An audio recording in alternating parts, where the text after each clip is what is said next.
qui est bien avec le code de la route, c'est qu'au moins c'est accessible, c'est ludique, tu mets pas 3 ans à l'avoir.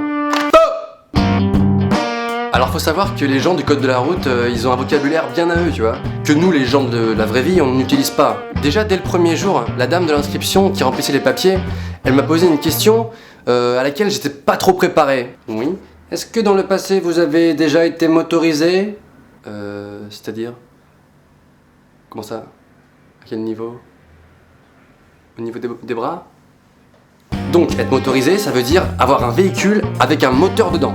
Chose que tu sais pas forcément quand tu pilotes un VTT. Ce qui était mon cas. Ce qui est toujours mon cas. C'est comme le simple mot voiture. Eux ils disent pas voiture. Eux ils disent, pour la série de questions qui suit, nous imaginons que vous utilisez un véhicule de tourisme citadin de catégorie A. C'est parti pour un tour en agglomération. C'est comme les boss sur la route que nous on appelle normalement un dos d'âne. Eux ils te disent, dans quelques mètres, vous allez rencontrer un dos d'âne ou un cassis. Un cassis. Il y a combien de mecs en France qui disent un cassis? Zéro. Personne. Non mais tu trouves pas ce mot hyper pas naturel? Un cassis.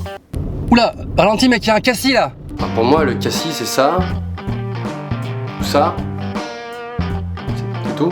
C'est quoi ce délire de dépasser les cyclistes à 1 mètre de distance en ville et à 1,50 m en dehors de la ville? Non mais vous croyez vraiment qu'on va s'amuser à mesurer? Ok, c'est bon. Non mais c'est quoi ce délire? Ça veut dire que si tu dépasses pas le mec à la bonne distance, tu vas aller en prison? Allô la police? On vient de me dépasser de 90 cm. Ce type est dangereux. Moi je savais pas que les gens ils calculaient autant leurs gestes dans la voiture. Heureusement que dans les films d'action ils conduisent pas comme ça. T'imagines le code de la route dans les films d'action? Dans cette situation, j'effectue un rangement de véhicule en forme d'épi. Je fais un geste de courtoisie à l'automobiliste en face avant de paniquer comme un malade mental. Le pire au code de la route, c'est quand il te parle de drogue au volant. Tu sens que le mec qui lit les questions, il est plutôt à l'aise avec le vocabulaire des jeunes. Vous êtes sous l'emprise d'un pétard à base de résine de cannabis. Vous êtes donc sous l'emprise de la drogue. Très important la spirale dans les yeux.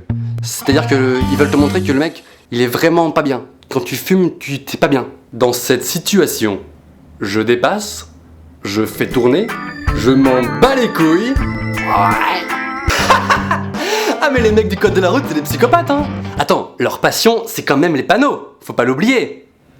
On a tendance à l'oublier.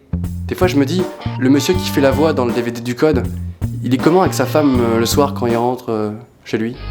On fait l'amour? Oui, réponse A. Non, réponse B. En même temps, sa femme, c'est peut-être la dame qui lit les questions aussi. Oui, réponse A. Moi, des fois, j'aimerais bien être à la place de Sergi. Lui, au moins, il a pas besoin du code, il s'en fout, il se déplace comme il veut. Vous êtes de plus en plus nombreux sur la page Facebook Norman fait des vidéos. Ça me fait tellement plaisir. Je fais un petit vœu pour vous.